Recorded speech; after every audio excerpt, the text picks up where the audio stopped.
Okay, so I want to walk you through a episode of overeating cookies and ice cream, and kind of how we would start and how you would want to identify some of the um, chain of thoughts and chain of action. So I'm gonna start here with light lunch, right?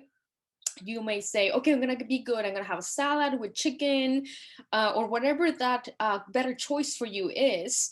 And then, you experience a very hard afternoon at work and you experience anger, right? And then that leads to the next thought, which is, well, I'm hungry, but I really don't have time to snack because I have a lot to get done before I head home. And when you're heading home, you're like, oh my gosh, I'm starving. I'm still angry because of this happening at work or this happening with my family while I was at work. And you're kind of heading home upset and kind of hungry. And when you get home, you say, well, I deserve a treat. I'll have one of those cookies and that cookie would be good. And then the thought is, well, I really shouldn't have this, right? I really shouldn't be doing this. I should be eating something healthy. So then you get a box of the cookies from the cupboard, and then you say like, no, I shouldn't have any of this, right? I should have carrot sticks instead because this is better for me. But then the other side tells you, but no, you're actually really hungry. And then you go ahead and say, well, I'll just have one and then I'll fix dinner. And then the next thought is, well, you end up eating four, and then the thought is, well, here it is again, I'm hopeless. I'm just gonna overeat.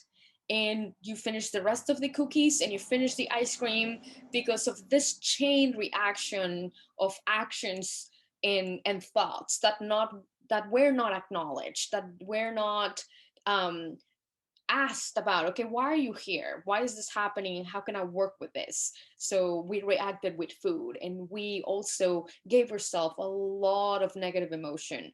So I want you guys to look at here at the warning sign list. So you were at risk for a stressful situations, certain emotions. There was tempting food in the house, and there can be others. This is just one example. um, and then you want to ask yourself, what could I have done differently next time? And then also knowing that the links between the circles, again, this can be thoughts, it can also be actions, it can be sensations like pain and discomfort and achiness, and feelings. So again, it's a process, and just putting this here because this happens a lot with a lot of folks, and just wanted to point this out here. Okay, we have something in the chat.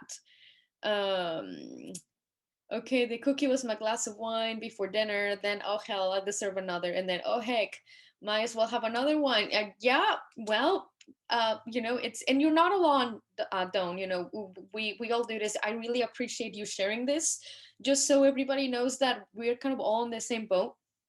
And um, to again, just kind of hopefully bringing you awareness of what can be done.